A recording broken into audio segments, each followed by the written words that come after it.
네, 안녕하세요. 개그맨 안상태입니다. 반갑습니다. 요즘에 이제 공연하고 있고요. 그리고 제 와이프랑 뭐 유튜브를 하고 있는데 같이 작업하고 있고, 저도 이제 유튜브 제 컨텐츠를 만들어 보려고 지금 하고 있습니다. 원래는 제가 굉장히 내성적이다 보니까 말을 집에서 안 했었어요. 근데 대학교 때 들어갔는데 이제 아버지가 말을 너무 안 하니까 이렇게 살면 사회생활 못 한다. 그 얘기를 듣고 조금 충격을 받아가지고 성격을 바꾸려고 노력을 많이 했어요. 시골이다 보니까 뭐 논에서 소리도 지르고 이제 군대 가서 막 까부는 사람처럼 행동도 하고 그러다가 2001년도에 전유성 코미디 시장이라는 극단이 이제 인터넷으로 모집을 했었습니다. 저는 이제 성격 바꾸려고 거기를 들어갔는데 전유성 선생님이 다 합격을 시킨 거예요. 그러니까 내성적인데 그냥 합격. 그러니까 지원한 건 합격인데 불합격은 너희들 스스로 결정해라. 그때 신봉선 씨, 뭐 김민경 씨, 황현희 씨, 김대범 씨, 박휘순 씨, 뭐 그때 개그맨으로서 이제 도전하려는 그런 분들이 모여 있는 곳인데 그 사람들은 이제 개그맨이 목표였잖아요. 원래는 이제 성격을 바꾸려고 하는 게 목적이었는데 그 밝은 사람들하고 어울리다 보니까 뭐 시험도 준비하게 되고 같이 이제 개그맨이 됐습니다. 그 과정에 있어서 길거리 공연 이런 걸 한 3, 4년 했어요. 뭐 지하철에서도 하고 경찰서도 들어가서 해보고 햄버거집 가서 하고 막 저한테 부족한 부분을 좀 채우려고 했던 것 같아요. 젊은 시절에. 그때 이제 제 처음으로 했던 게 안너벙이었는데 막 홈쇼핑이 붐이었을 때였어요. 근데 홈쇼핑으로 개그를 하면 잘 안 됐던 시절이었거든요. 그래서 근데 소재는 굉장히 괜찮잖아요. 그래서 홈쇼핑으로 하려는데 그 캐릭터를 좀 잡아야 되는데 실제로 있을 법한 캐릭터를 조금 잡으면 어떨까. 저희 할아버지 말투가 있거든요. 뭐 이게 뭐니 뭐 이게 뭐 이런 거라든가 뭐 어떻게 뭐 빠져 모시고 이게 할아버지 말투거든요. 그래서 할아버지 말투랑 그다음에 제가 길거리 공연을 할 때 그 노숙자분이 소주 드시고 이렇게 저를 보면은 나 보는 것 같은데 이쪽 보고 있고 뭐 이런 거 있거든요. 그 노숙자분의 시선이라든가 그리고 저 그때만 해도 또 미스터 빈이 굉장히 인기여가지고 작은 양복, 좀 작게 양복해서 조금 그걸 합쳤죠. 근데 어서 봄직한 캐릭터다 보니까 좋아해 주셨던 것 같아요. 그래서 약간 제 성을 붙였어요. 각자 스타일이 다르겠지만 개그 하시는 분들이 다르지만 저는 이제 무대에서 잘 안 웃고 하려고 했거든요. 힘들게 일하고 오신 분들이라든가 뭐 어디 좀 몸이 아픈 친구들이라든가 봤을 때 진짜 웃음을 좀 줘야겠다. 사실은 그 빠져봅시다가 매력이 없는데 매력을 보라고 하는 거잖아요. 억지로 땡기는 거거든. 그런 부분에서 어떻게 좀 불쌍한 것도 있거든요. 단편적인 웃음보다 좀 약간 페이소스도 느껴질 수 있는. 요즘에는 그 제약이 좀 많아요, 사실. 지금 같으면 그 바보 캐릭터도 못해요. 그때는 제가 지금 운이 좋아가지고 그 캐릭터도 했던 건데 비하라고 생각할 수는 없거든요. 웃으면서 생각할 수 있는 캐릭터다 보니까. 그 영구도 그랬거든요. 영구 인기 많을 때 뭐 비하라기보다 그런 거 좀 아쉽습니다. 너무 좁혀지다 보니까. 제가 반장이었습니다. 제가 나이가 제일 많아가지고 거의 한 살 차이여가지고. 근데 동기들이 참 착했던 것 같아요. 잘 도와주려고 하고 제가 조금 리더십이 부족하다 보니까 동민이가 그런 부분은 좀 도와주고 세윤이 같은 경우는 이렇게 좀 조용히 옆에 와서 싹 도와주고 영미도 마음으로 따뜻하게 도와주고 저한테는 없는 우리 동기들은 낭만이 있어요. 애들이 갑자기 어디 떠나자 그러고 그래서 뭐 인천 월미도도 갑자기 밤에 그냥 가버리고 저한테 참 아름다운 낭만을 줬던 저희 동기들이죠. 왜냐면 전 내성적이다 보니까 그런 게 없거든요. 그래서 요즘에 동민이에 대한 인상이 많이 더 바뀌고 있어요. 굉장히 애가 현명하고 영리하구나. 지니어스 거기서도 우승하고 그랬잖아요. 참 내 동기지만 그 개그맨 이미지를 확 바꾼 친구가 아닌가. 약간 머리 쪽으로 많이 그 수준을 좀 레벨업 시킨 친구여서 아주 고맙습니다. 동민이한테. 유튜브를 다른 걸 뭐 하고 있었어요. 거기 한 구독자가 한 40몇만 되는데 제가 나오지는 않고 목소리로만 이렇게 이제 그거 하면서 영화 작업을 했거든요. 점점 숨어서, 그리고 뭐 영화도 제가 찍고 하다 보니까 제가 좀 노출이 덜 되고, 근데 약간 그거에 길들여지다 보니까 더 이렇게 돼서, 이제 요즘 또 유튜브가 대세고 인터넷이 대세잖아요. 그래서 제 SNS에 제가 좋아하는 코믹한 소재들을 좀 넣어서 많이 좀 보여드리려고 합니다. 이게 뭐 어떻게 될지 모르겠는데 그냥 용기 내서 좀 샤이한 걸 좀 극복하려고 하고 있습니다. 제가 그 연예인 생활 해오면서요, 그 진짜 남은 사람이 없어요. 데뷔하고 나서 알아온 사람들 보면 다 안 좋게 되고, 옛날에는 뭐 핸드폰 이렇게 안 하고 좀 명함을 썼었는데 명함책을 그냥 통째로 버린 적이 있어요. 봤는데 아무도 없는 거야.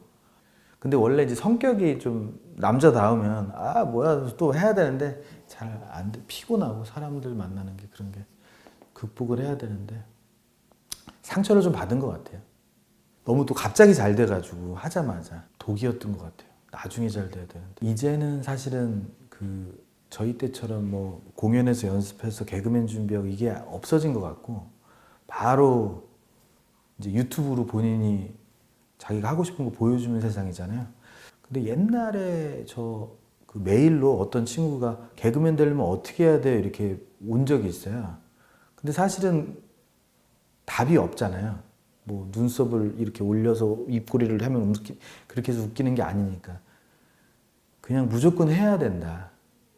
해보면서 알아가는 게 거의 대부분이다 보니까 머리로 해서 되는 게 아니고 실제로 이제 도전해라. 제가 옛날에 개그맨 지망생 때 핸드폰에 워낙 내성적이니까 이제 썼어요, 문구를. 문구가 뭐냐면 꿈을 위해 도전하자. 그 맨날 보면서. 그러니까 뭘 도전을 늘 해야 되는 게 엄청 중요하구나라는 걸 그때부터 느꼈던 것 같아요. 행동력. 예. 그게 제일 중요합니다. 그냥 제가 생각하는 웃음의 기준으로 좀 생각을 해보면 이렇게 같이 모여서 웃는 웃음이 좀 없는 것 같다는 생각은 들어요. 저희 아버지한테, 아버지는 어떤 개그맨 코미디언이 좋으셨냐 했더니 배삼룡 선생님의 개다르춤이 참 좋다. 그 특징이 뭐냐면 남녀노소 다 웃는 웃음? 예를 들어서 이제 선생님이 개다르춤을 추면 선생님이 학생을 웃길 수 있잖아요. 그러니까 웃음을 같이 쓸 수 있는 웃음? 즐겁게? 그런 웃음을 저도 해보고 싶고, 그게 좀 더 많아지면 다 개그맨이 되고 다 코미디언이 될 수 있는 그런 웃음 좀 욕심이 있죠. 제가 안어번 그 콘서트 할 때 그 80세 할머니랑 그 딸이 왔었어요. 근데 저는 딸이 할머니를 데리고 온 줄 알았는데 할머니가 가자고 해서 왔대요.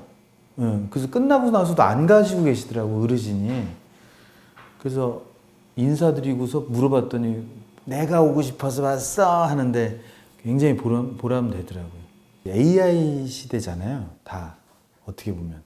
그래서 제가 이렇게 표정 짓는 거라든가 연기하는 그 웃기는 것들이 되게 귀하겠다라는 생각이 들거든요. 시간이 지나더라도 이 안상태만 할 수 있는 뭐 표정 연기나 안상태만의 그 개그 스타일이 좀 이렇게 남았으면 좋겠다. 그러니까 AI가 좀 어려울 것 같아. 그러니까 연기는 할 것 같은데 약간 이 그 재밌는 템포나 타이밍을 AI가 할 수 있을까? 그런 생각은 들어요. 전에는 이렇게 귀한 건지 몰랐어요. 남 웃기고 이러는 게. 근데 거의 다 하잖아요, AI가. 아주 디테일한 그 웃음의 포인트. 이 웃긴 것만큼은 제가 AI한테 지지 않겠다. 예. 제가 원래 그 1인극을 했었습니다. 혼자 2시간짜리를. 그거를 이제 한 4년을 했었어요. 그 제목이 상태조화 이거예요. 그래서 제가 했던 캐릭터를 모아가지고 1인극을 만들었는데, 박대기 기자라고 아시죠? 옛날에. 그래서 안대기 기자로 가고, 안어벙은 바본데 홈쇼핑을 할 수가 없으니까 현실적으로 바꿔서 지하철 외판원으로 바꾸고, 안상수는 트랜스젠더로 바꾸고, 그렇게 해서 조금 더 현실적인 캐릭터로 해서 한 명씩 이제 그 사람의 상황이 이렇게 뭐 나오다가 문을 열고 들어오면서 뭐 안어벙이 나오고, 그러니까 옷 갈아입을 시간을 이제 1분 30초짜리로 만들었어요. 혼자 하니까 뭐 그 시간이 필요할 것 같아서 만들었는데 그 시간에 그 영상 보면서 사람들이 좀 웃더라고요. 너무 신기하더라고요. 그래서 뭐 갈아입으면서도 왜 웃지? 근데 그때 이제 캠코더로 찍었는데 그러면은 한번 단편 영화를 만들어 볼까 해가지고 안일권 씨랑 출연진은 한 3명 정도 나오는데 그걸 이제 단편 영화를 찍었어요. 한 8분짜리인가? 찍었는데 그게 한 100몇만이 나온 거예요. 그래서 이거를 계속 만들어야겠다. 재밌잖아. 처음 만드는 게 그렇게 나와서. 그래서 그리고 이게 약간 스릴러예요. 블랙 코미디는 약간 있는데 조금 반전으로 해서 살인사건에 그래가지고 재미를 느껴서 그때부터 만들었죠. 공포영화를 만든 게 있어요. 그 적구라고 그 붉은 문이라는 입구일 수도 있고 문일 수도 있고 사람 입일 수도 있는데 백종원의 골목식당에 나온 그 라멘집 사장이 있어요. 가야가야 사장님인데 백종원 선생님께서 맛있네요? 뭐 이렇게 돼가지고 맛집이 된 거예요. 그 친구가 왔어요. 주말에는 락밴드를 한대요. 그 머리가 이렇게 긴 거야. 수입차 좋은 차 타고 왔는데 LA 메탈 쪽인데 막 하얗게 해가지고 귀신같이 자기 찍고 싶다는 거야. 제 영화를 봤다고. 뭐 수염도 이래요. 수염도 막 이렇게 해가지고 안 된다고. 그래가지고 이제 근데 제가 어릴 때 립스틱 귀신이 떠오르더라고요. 립스틱을 빨갛게 칠한 남자가 수염 달려가지고 막 쫓아오는 꿈을 꿨었거든요, 옛날에. 그 친구가 그거 해야 되겠다. 그래서 외모는 남자인데요, 목소리가 여자예요.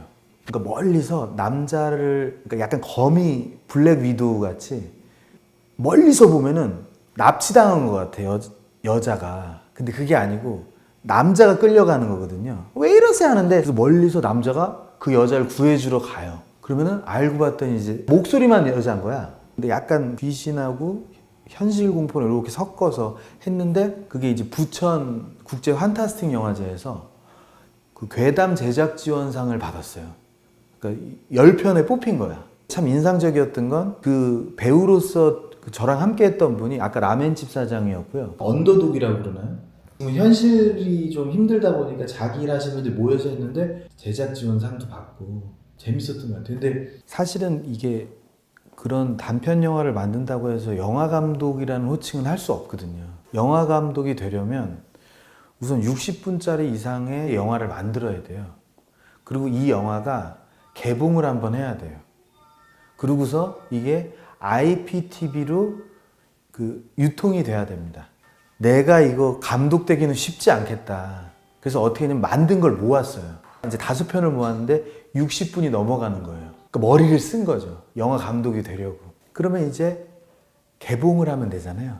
그래서 그 영화 유통사에 이제 연락을 했죠. 하겠다고. 그래서 개봉도 하고 이제 유통사에 되면서 영화 감독으로 됐죠. 근데 그거를 제가 2년 정도 수익을 안 받고 기다렸다 받아봤는데 수익이 30만 원 나오더라고요. 그래서 이게 좀 허탈한 느낌? 그 느와르 영화 중에 그 커버라고 있어요. 내용이 뭐냐면 그 언더커버 형사라고 조직에 들어가서 그 조직의 상황을 이렇게 보내요. 그 자기 동료들한테. 근데 알고 봤더니 그 조직원 단톡방에 보낸 거야. 그래서 누가 한 명이라도 보면 이제 죽는 상황인데 그거 이렇게 피해가는 과정이거든요. 거기 그 출연을 그때 했던 친구가 그 이창호, 그 다음에 윤호찌라고요. 정윤호라고 있어요. 이때만 해도 좀 약간 개그맨들의 연기를 좀 과하다 이런 게 많잖아요. 그래서 제가 그때 이거 만들 때 의상을 이제 준비해 오라고 그랬거든요. 근데 개그맨들이다 보니까 개콘에서 입는 건달 의상 있죠. 어깨뽕 이만한 거. 그걸 가지고 온 거야. 그래서 다 치우고 제 걸로 다 입혔는데 그 개그맨들이 하는 무대는 아무래도 넓은 무대다 보니까 톤이 커요. 그래서 그리고 몸이 이렇게 열려요. 왜냐면 이제 보이려고 하다 보니까. 그거부터 이제 수정 작업이 들어갔죠. 리허설 하면서 폭사교도 잘 들리거든요. 마이크라는 게. 야, 너 이렇게만 얘기해도 되는데 어디 갔다 왔니? 뭐 이렇게 하니까. 그래서 걔네들이 이제 실제로 자기 목소리 들려주면서 영화는 좀 다르다. 이렇게 그냥 얘기해도 된다. 조금 얘기했거든요, 제가. 금방 알아듣고 되게 잘합니다. 한번 보시면. 제가 인상적이었던 게 센스가 엄청 빠르구나. 그렇게 모니터할 일이 없잖아요, 개그맨들은. 넓은 무대에서 넓은 샷만 찍었지 타이트 샷하고 자기 목소리 들려주니까 딱 한 번 듣더니 바로 목소리 스피드 빨라지면서 톤도 잡히면서 시선 처리라든가 이게. 그래서 그 댓글 보면요, 야 연기 진짜 잘한다고 막 그래요. 느와르라 좀 잔인한 것도 있고 그런데 그 피도 나오거든요. 피가 나오는데 이것도 좀 머리 쓴 게 이제 그 입안에 이제 스펀지를 넣어요. 그 넣어서 거기다 피를 적셔놔. 그러면 뭐 말하다가 맞으면 나오게 서로 눌러라. 약간 그런 계산도 해서 되게 재밌게 찍었던 것 같아요. 그래도 그게 블랙 코미디가 있어서 보시는 분들은 좀 이게 좀 제일 편하지 않을까. 왜냐면 개그맨들의 그 코미디가 있거든요. 개그는 좀 제약이 많아요. 뭐 욕도 하면 안 되고, 뭐 예를 들어 피도 나올 수 없고. 독립운동 컨셉으로 개그를 짠 게 있었어요. 일본군이 독립군한테 총을 겨누는 장면이 있어요. 근데 총을 겨누면 안 된다는 거야. 흔들리는 거야. 이게 너무 잔인하다는 거야. 좀 그렇게까지 제약을 둘 필요가 있을까, 그런 아쉬움도 좀 있다 보니까, 그래서 그런 좀 자유롭게 한번 표현해보자, 뭐 욕도 해보고 그런 부분에서 한 것도 있었고요. 그리고 제가 만든 영화 중에 봉이라는 영화가 있어요. 드라마 장르인데요. 남편한테 억압받은 가정주부인데 원래 팔힘이 되게 셌던 여자인데 폴댄스를 배우면서 남편 목을 졸라 그 힘으로 제압하면서 자신의 삶을 찾아가는 그런 이야기인데, 영화의 주제를 준다 그러면 조금 연민에 대한, 사람의 연민? 캐릭터를 그렇게 두고 있어요. 저는 첫 제작 이런 거는 괜찮았어요. 그래서 제가 막막한 걸 느낀 거는 코로나 때였어요. 편집본만 40분이 넘어간 걸 찍어놨거든요. 못 찍었어요, 그 다음에. 찍을 수가 없어요. 코로나 때문에 장소 섭외가 안 되는 거야. 이거를 모일 수도 없고. 그래서 그냥 버려버렸어요. 그런 것도 있어요. 영화가 정말 이거는 보통 일이 아니고, 제가 그걸 한번 찍으면요 편집을 해야지, 마스터링이라고 있거든요. 사운드 마스터링, 색 보정부터 해서 이걸 다 하니까 거의 한 2, 3주를 12시간을 거기서 있는 거야, 이거를 편집한다고. 그러니까 이 삶이 망가지고. 근데 그 2년을 기다려서 OTT 수익 봤더니 30만 원 들어오면 그거 하고 싶겠습니까? 근데 이제 그래도 인터뷰를 하니까 내가 지금 그래도 뭘 했구나 싶은 거죠. 근데 뭐 제가 제대로 하는 것도 없는데 그걸 조언까지는 어려운데, 좋아하는 거에 대해서 도전하는 거는 참 아름다운 것 같다는 생각이 들고, 결과를 생각하기보다 도전하는 그 순간을 즐겨라, 이런 말을 드리고 싶습니다. 트리아웃이라고 나르샤님하고 그리고 이제 트로트 가수 하이량 씨랑 별사랑님하고 셋이서 이제 그 가수 걸그룹을 꿈꾸는 친구들인데, 제가 그 매니저로 나옵니다. 매니저가 약간 제작비 이용해서 앨범 만들어야 되는데 뭐 노름으로 날리고, 그러다가 다시 이렇게 극복해가지고 데뷔시키는 그런 이야기예요. 그 다음에 오늘을 기억해라고요. 제가 개그 지망생으로 나옵니다. 근데 이제 저를 좋아하는 팬이 있는데 알고 봤더니 시한부였던 거예요. 이제 개그맨이 되면서 잘 돼가지고 상 받는 수상소감에 시한부로 돌아가셨는지 모르고 이게 찾아요. 맨 마지막에 어떤 팬과 데뷔 전 개그맨의 애틋함을 담은 그런 뮤지컬. 근데 지금 나이가 꽤 있는데 제가 뭐 20대를 하려니까, 그리고 시대가 약간 2000년도 초반, 제가 진짜 개그 지망생 때의 시간이에요. 그래서 할 때마다 좀 기분이 묘하더라고요. 그 다음에 이제 고스트라고, 그거는 이제 무당으로 나오거든요. 근데 무당이 귀신을 무서워해. 그래가지고 굉장히 고통스러워하는 코믹 연극입니다. 사실은 그 트리아웃이라는 뮤지컬에 제가 노래를 뭐 한 2곡인가 뭐 3곡 정도 하는데, 그것도 이렇게 한 곡만 전곡하고 나머지는 뭐 반반씩 하는데, 거기 대표님께서 주인공으로 좀 한번 해보자. 그래가지고 8곡을 불러야 되는 거야. 그래서 하게 됐어요. 시켜서 했어요. 그리고 제가 어릴 때 초등학교 때 학교에서 노래자랑을 제가 나갔었거든요. 나, 누나 둘 나갔는데 나만 아무 상을 못 받았거든. 그리고 누나 둘은 받고서 그때 가족끼리 돈가스를 먹는데 이게 안 들어가더라고. 나 혼자 못 받았거든. 그래서 그때 심란해가지고 철봉 거꾸로 매달리고 그랬어요. 그 트라우마 때문에 노래를 굉장히 싫어하거든. 부르는 걸. 근데 강제로 어떻게 하게 돼가지고 했는데 아 재미있구나 그래도 이 뮤지컬이라는 분야가. 초등학교 선생님이 배에 힘주라고 그래가지고요. 제가 그때 시냇물이라는 노래 아세요? 시냇물은 졸졸졸 이거를 배에 힘주라고 불러가지고 1학년 때 시냇물 이렇게 해서 떨어졌어. 진짜 이렇게 불렀어요. 애기가 배에 힘주는 걸 어떻게 알아. 제 와이프랑 저랑 같이 또 사이트를 하는 게 있어요. 유튜브랑 인스타, 페이스북, 틱톡. 와이프가 홍대 미대 나와서 유명한 광고를 좀 했습니다. 뭐 올레 KT 뭐 그런 거 와이프가 했거든요. 그러니까 우리나라 최초 일러스트를 광고에 도입한 사람이에요. 갤럭시 원 때도 이렇게 물감으로 그렇게 광고했었거든요. 근데 다 제 와이프가 한 건데 이제 아이 키우면서 광고 못 하다가 그래도 컨텐츠를 한번 해보자 해가지고 와이프가 좋아하는 미니어처로 해서 찍었어요. 제가 또 영화를 하다 보니까 그 ASMR이라고 아시죠? 그 작업을 제가 할 줄 알거든요. 그래서 마이크 세팅을 하고서 그거를 이제 인빈 ASMR이라는 채널로 해가지고 만들었어요. 제가 소리를 그걸 못 도와줬을 때는 입으로 냈었어요, 와이프가. 입으로. 그러니까 효과음 이런 거 있잖아요. 그러니까 음향 감독처럼 하다가 이제 제가 도와주면서 편해졌죠, 와이프가. 그게 1년 조금 넘었어요. 한 90만이 됐어요. 1년 좀 넘었는데 다 합치면. 인스타도 한 23만 정도 되고 틱톡도 뭐 그러니까 합쳐보니까 그게 됐는데 카니 웨스트 부인이 초대했어. 거기 가가지고 카니 웨스트 만나고 그랬어요. 카니 웨스트 부인이 이제 비앙카 센소리라고 이름이. 근데 그분이 행위 예술을 하시더라고요. 프라이빗 공연이라고 해야 되나? 아무튼 그런 전시를 초대를 한 거죠. 그 미니어처의 소리를 들을 수가 없잖아요. 사실은 뭐 요만한 걸 뭐 한다고 잘 들리지가 않는데 소리를 극대화하고 미니어처 좋아하시는 분들은 또 보면은 좋아하고 그리고 거기에 이제 K-뷰티도 들어가 있고요.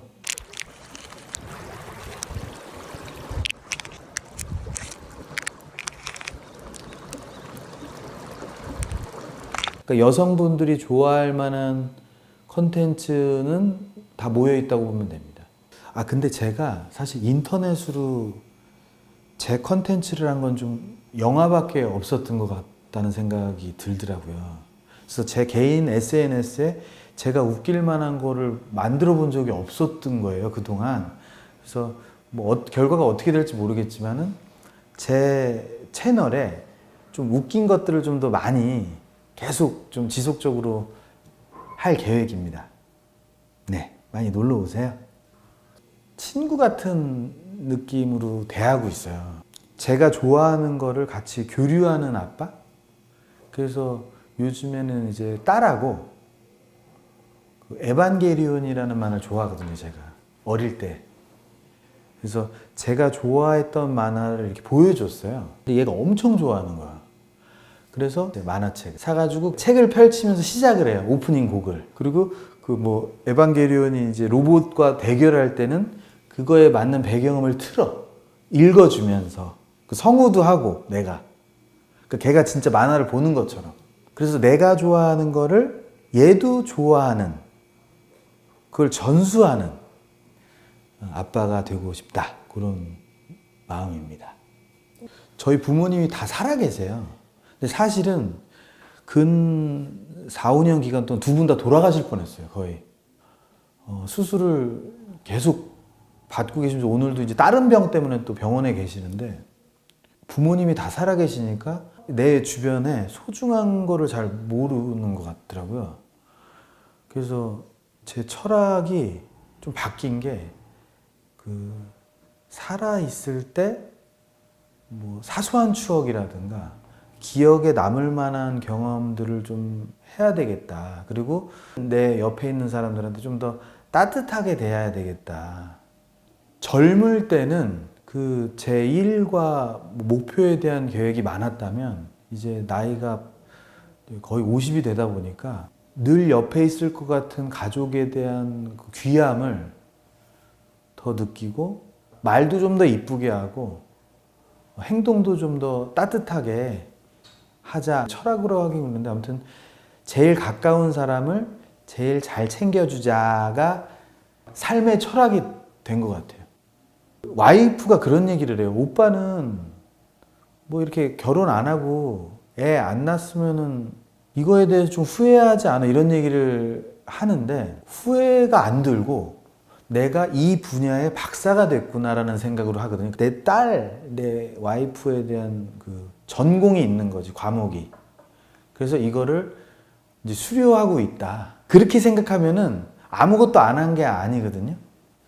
이거 예를 들어서 가족을 위해서 뭐 현같이 뭐 그런 건 아니고 최수종 씨 같이 뭐 와이프를 마음으로 내가 그런 건 아닌 것 같은데 내가 이거를 하면은 행복할 것 같아서 하는 거죠. 영화도 사실은 뭐 공모전 있으면 또 이렇게 도전해서 지금 이렇게 쓰는 것도 있거든요. 그래서 그거 재밌을 것 같으니까 하는 거고 가족들을 그렇게 하는 것도 억지로 하는 게 아니고 좀 내가 행복하고 싶어서 하는 거고 누굴 따라하는 마음이 롤모델이 누구 생각하면서 한다기보다 되게 즉흥적으로 하는 것 같아. 근데 또 약간 자존심이 있다 보니까 좀 잘 해내고 싶은 마음도 있고 그게 이제 같이 가는 것 같습니다. 사실 욕심 때문에 시작하기는 좀 어렵잖아요. 영화도 그렇고 뭐 개그도 그게 뭐 개그맨이 되려고 했던 것도 아니고 성격 바꾸려고 하는 과정에서 그렇게 된 거고 그러니까 젊은 시절에 그렇게 삶을 좀 만들어 가다 보니까 행복이 우선으로 내가 좀 위험 부담이 있더라도 1인극도 그렇거든요. 돈이 안 됐어요, 그것도. 근데 그거를 4년을 막 하루에 4회씩도 했어요. 그러니까 무대에서 8시간을. 그래서 지금까지 그 마음이 유지가 된 것 같은데 이게 언제까지 갈지 모르겠습니다.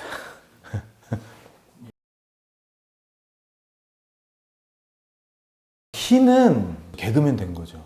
내성적인 제가 개그맨이 됐다는 거, 합격을 했다는 게 그게 지금도 기억이 생생한데 김대범 씨랑 같이 고시원 살았거든요. 이름이 뜬 거야. 발표가 된 거예요. 근데 저쪽 방에 대범이가 안 왔다는 거는 걔가 못 본 거잖아, 발표를. 아직. 왜냐면 발표가 알면 나한테 와야 되거든. 근데 대범이랑 나랑 합격이 됐는데 얘가 안 왔단 말이야? 그럼 내가 얘한테 전해줘야겠구나. 문을 탁 열어서 제가 악수를 청해요. 아무 말 없이.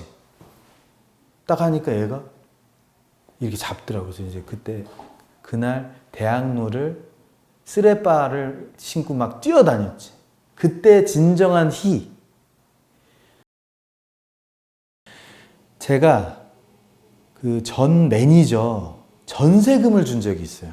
이렇게 빌려서. 근데 날랐어. 고고하겠습니다. 전 매니저 전세금 나른 거.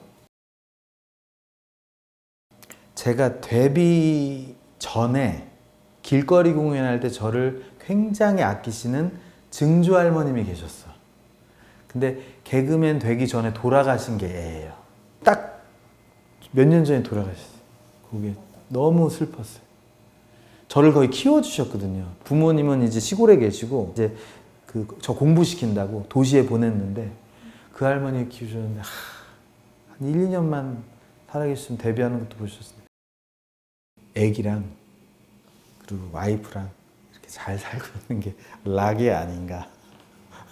뉴스 브런치 시청자 여러분, 이렇게 뵙게 돼서 너무너무 반갑고요. 제가 개그맨으로서 활동한 게 사실 얼마 안 됩니다. 1년 한 6개월 정도 됐나요? 그리고 짧게 했지만 이렇게 기억해 주셔서 또 이렇게 인터뷰도 하게 되고 너무 감사드립니다. 앞으로 제가 그 인터넷상에서 저의 웃음 많이 보여드리도록 하겠습니다. 삶이 힘들고 지칠 때 제가 위로가 되드리도록 하겠습니다. 언제든 놀러 오세요.